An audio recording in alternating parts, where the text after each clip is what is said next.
क्या ईश्वर के द्वारा राम राज्य की स्थापना हो सकती है क्या? तो भगवान के तो अनेक अवतार हुए। भगवान राम से पहले भी अवतार हुए और भगवान राम के बाद भी अवतार हुए। स्वयं त्रेता युग के बाद द्वापर युग में भगवान कृष्ण के रूप में भी भगवान का ही अवतार हुआ। पर वह राम राज्य तो द्वापर युग में भी नहीं बन पाया और किसी युग में भी नहीं बन पाया। और इसका तात्पर्य यह है कि ईश्वर अगर दार्शनिक दृष्टि से विचार करके देखें और जब यह कहा जाए कि ईश्वर तो सबके हृदय में निवास करता है, तब तो बड़ा सरल है। जब ईश्वर सबके हृदय में निवास करता है तो ईश्वर का ही राज्य या राम राज्य होना चाहिए। पर सत्य यह है, इसको बड़ी सांकेतिक भाषा में कहा गया है, पर कृपया आप जागृत रहेंगे और सामने वाले बिल्कुल नहीं सोएंगे, मेरी प्रार्थना। क्योंकि उससे मैं दूसरों के बारे में भी संदेह करने लगता हूं कि जब ये बुद्धिमान शिरोमणि सो रहे हैं तो पीछे वालों की क्या दशा होगी। इसलिए आप लोग कृपा करके चैतन्य रहिएगा। आप वो मानस के प्रारंभ में यह संकेत पाते हैं कि अब रावण का राज्य तो अत्याचारों से भरा हुआ ही है और उसके उस समस्या का समाधान देवता मुनि और मनुष्य किसी के पास नहीं था। यहां तक कि ब्रह्मा ने भी ये कह दिया तो मैं बाध्य हूं कर्म सिद्धांत से। अगर किसी व्यक्ति ने पूर्व पूर्व जन्मों में पुण्य किए हैं और कर्म की शक्ति उसे प्राप्त है, तो जब तक वो है वो स्वतंत्र है। मैं तो केवल एक ऐसे व्यक्ति के रूप में हूं जो कर्म के अनुकूल ही निर्माण कर देता है और उसके बाद उसका जीवन कर्म के द्वारा संचालित होता है। और तब प्रश्न आया कि समस्या का समाधान व्यक्ति स्वयं कर ले तो अच्छा ही है। व्यक्ति को भी ईश्वर ने बुद्धि दी है, बल दिया है, योग्यता दी है और अपने बुद्धि बल योग्यता का आप सदुपयोग जितना कर सकें करना ही चाहिए। और उसके द्वारा अगर समस्या का समाधान हो जाए और आपको तभी अनेक समस्याएं आपके जीवन में हमारे जीवन में आती हैं जिसका समाधान हम सब अपने आप ही तो करते हैं। लेकिन अगर आपको यह प्रतीत हो, किसी को यह लगे कि इस समस्या का समाधान किसी व्यक्ति के बस में नहीं, ऐसी स्थितियां आती हैं, ऐसी परिस्थितियां आती हैं, आपके परिवार में भी आ सकती हैं, समाज में, देश में और विश्व में भी आ सकती है। और तब यह संकेत किया गया कि जिस समस्या का समाधान व्यक्ति या समाज नहीं कर पा रहा है, उसके समाधान के लिए हम ईश्वर का आश्रय लेते हैं। पर यही प्रश्न जब वहां आया कि जिस ईश्वर के द्वारा समस्या का समाधान हो सकता है, वह ईश्वर कहाँ रहता है, तो अलग अलग लोकों में ईश्वर के निवास की बात भिन्न भिन्न देवता और मुनियों ने कही।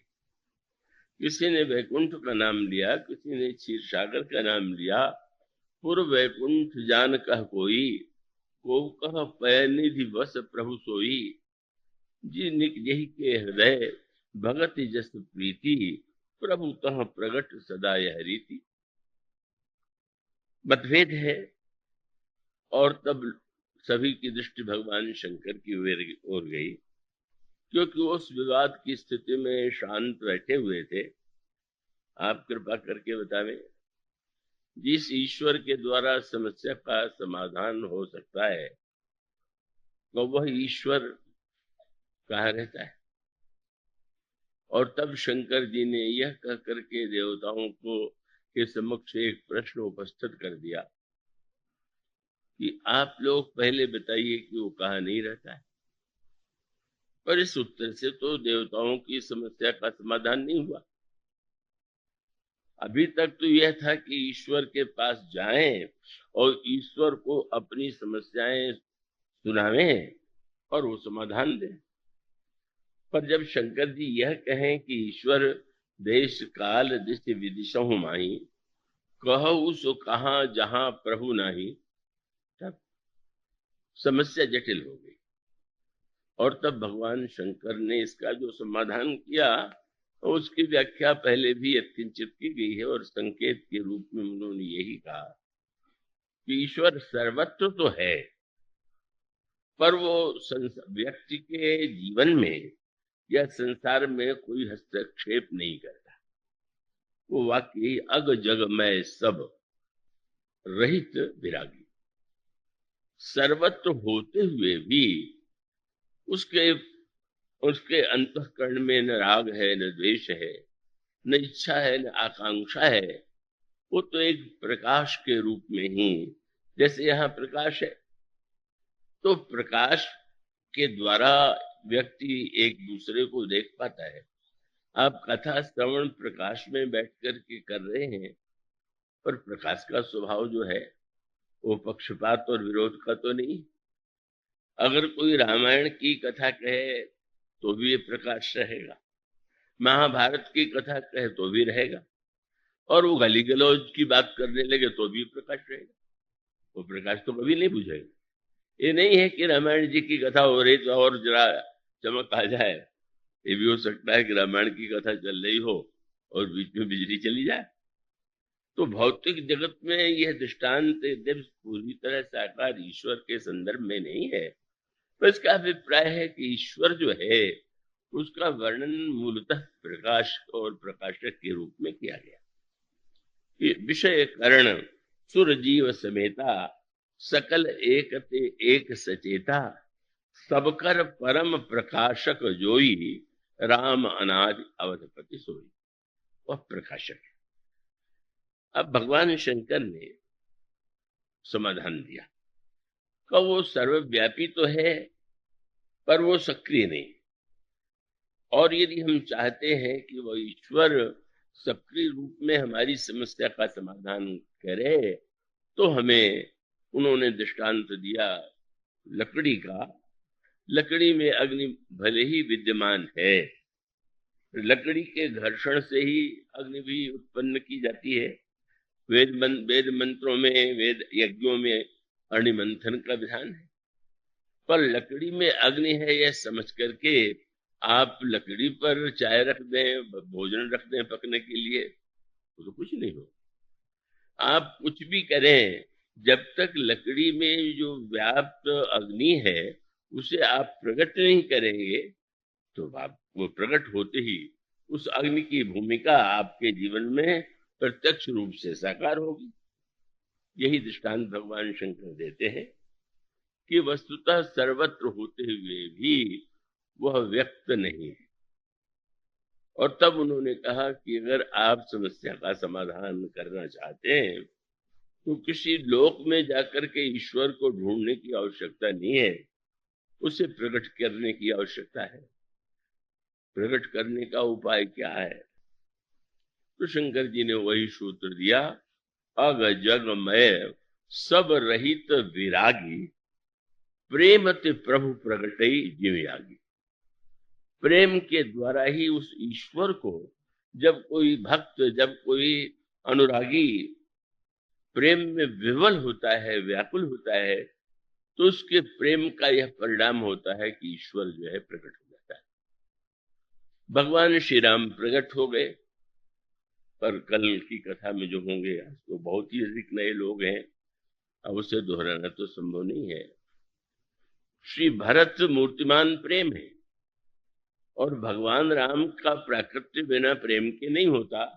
अवतार तो प्रेम के द्वारा ही होता है, तो अवतार तो हो गया, पर अवतरित होने के बाद भी प्रेम की भूमिका अभी सामने नहीं आई।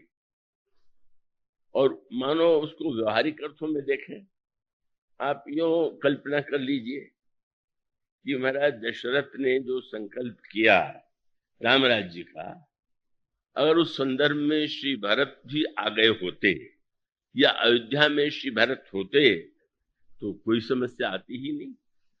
कैकेयी जी उनकी अनुपस्थिति में ही तो उनके लिए राज्य मांगती। तो इसका अर्थ ये हुआ कि श्री भरत यदि होते तो सरलता से राम राज्य बन जाता। और इसका आध्यात्मिक तात्पर्य है कि ज्ञान में ईश्वर के होते हुए भी यदि प्रेम का अभाव होगा तो प्रेम के अभाव में ज्ञान केवल प्रकाश करता है, परिवर्तन नहीं करता। ये एक बात समझ लिया। माने बिजली जो है वो प्रकाश करती है, परिवर्तन नहीं करती। परिवर्तन के लिए तो आपको पंखे से जोड़ के हवा लेनी पड़ती है, आज उसको फ्रिज से जोड़ करके शीतलता प्राप्त करते हैं। तो मानो जब तक ईश्वर के साथ प्रेम नहीं जुड़ेगा तब तक वो सर्वशक्तिमान ईश्वर भी राम राज्य बनाने में सक्षम नहीं। और स्पष्ट दिखाई देता है। ज्ञान का अर्थ यही है कि आप जान लें, पर जान लेने के बाद जीवन में बदलाव आ जाए, परिवर्तन आ जाए, ऐसा तो नहीं होता।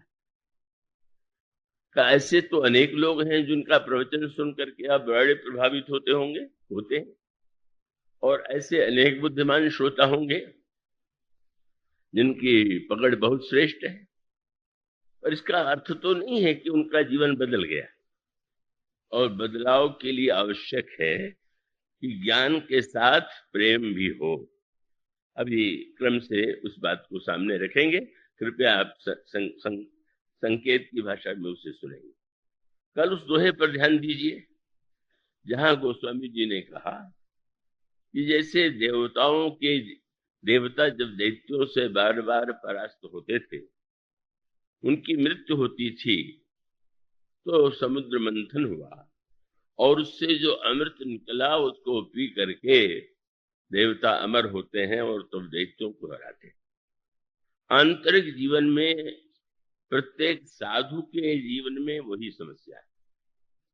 और वह साधु के जीवन की समस्या ये है, साधक के जीवन की समस्या ये है कि कोई बुरा विचार आता है तो बड़ी जल्दी पूरा हो जाता है, और कोई अच्छा विचार आवे तो बहुधा पूरा नहीं होता है। तो ऐसी स्थिति में मानो भगवान श्री राम ने क्या किया, माने प्रेम से तो प्रभु प्रकट हो गए, पर प्रभु ने मानो दिखा दिया कि भरत, मेरे प्रकट होने से बदलाव तो नहीं आ गया।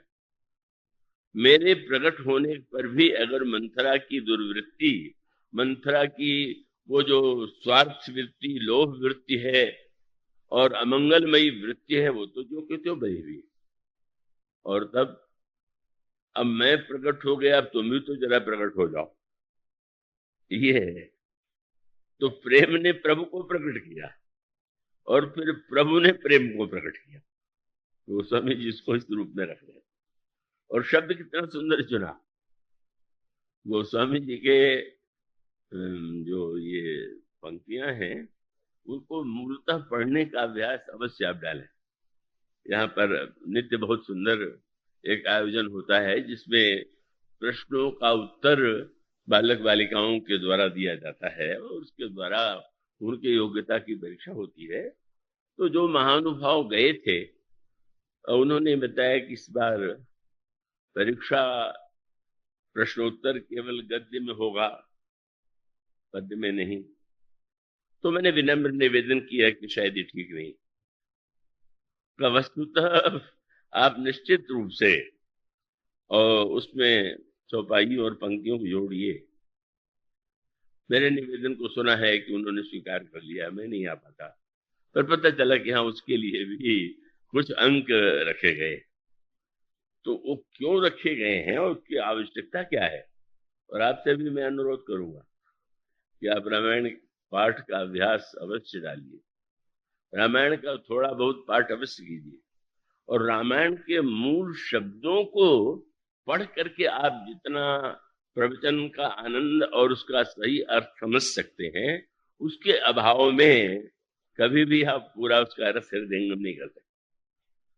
तो आज वो जो दोहा है, आज मैंने 2-4 श्रोताओं से पूछा किस दोहे का अर्थ बताइए, तो बुद्धिमान श्रोता जो जिन्हें मैं बड़ा बुद्धिमान मानता था, वो भी सही अर्थ नहीं बता पाए। तो मुझे लगा कि आवश्यक है कि लोग रामायण को मूल रूप से पढ़ें और उसके अर्थ को भी उन शब्दों के परिप्रेक्ष्य में समझने की चेष्टा करें। तो गोस्वामी जी जो दोहा लिखते हैं वो क्या है? गोस्वामी जी ने ये वाक्य लिखा कि प्रेम अमीय मंदर विरह भरत पयोधि गंभीर मथ प्रगट्यु सुर साधु हित कृपा सिंधु रघुवीर।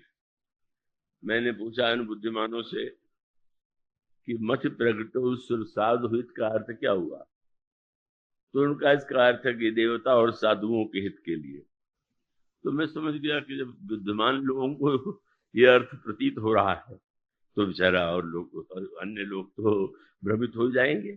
इसमें एक रूपक है, माने समुद्र के मंथन में एक लक्ष्य था। उस लक्ष्य के लिए मंदराचल पर्वत को मथानी बनाया गया और उसका मंथन देवता और दैत्यों ने मिल करके किया और उस मंथन का उद्देश्य देवताओं को अमृत पिलाना था। अब गोस्वामी जी इसको उस रूपक को पूरा घटा रहे हैं। क्या? तो यहाँ जो जीवन में परम कल्याण के लिए लक्ष्य है वो प्रेम, वही अमृत। और वहां मंदराचल पर्वत था तो यहाँ पर 14 वर्ष का जो वन गमन है श्री राम का, वही मानो मथानी। और मथ वहां पर सुरहित था, बोले यहाँ साधु ही सुर है, साधु सुर नहीं। मैंने उनसे पूछा क्या देवताओं को भी प्रेम की आवश्यकता थी क्या, कि जिसको आपने जोड़ लिया कि देवता और साधुओं के हित के लिए भगवान ने प्रेम का अमृत प्रकट किया। रूपक में मानो उधर सुर है, बोले मठ प्रगटे सुर साधु। जो सुर कौन है? बोले साधु जो है वही इसके लक्ष्य है। सुर साधु दोनों मिला के मत कीजिए अर्थ, मानो सुर ही जो साधु ही है इसके सुर है। पर उससे भी बड़ी बहुत बात कही गई। अब भगवान राम के तो अनेक नाम हैं, तो अनेक नामों में से गोस्वामी जी ने जो नाम दिया कितना अनोखा है।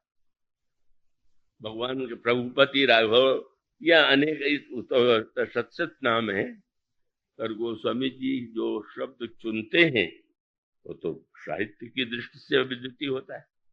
गोस्वामी जी ने कहा प्रेम अम्य मंदर विरह भरत पयोधि गंभीर। मंथन प्रभु ने किया, पर प्रभु कौन से? मथि प्रगट्यु सुर साधु हित कृपा सिंधु रघुवीर। कृपा सिंधु रघुवीर ने मंथन किया। इस शब्द की गहराई पर आपने ध्यान दिया? श्री राम कौन है? का कृपा सिंधु है।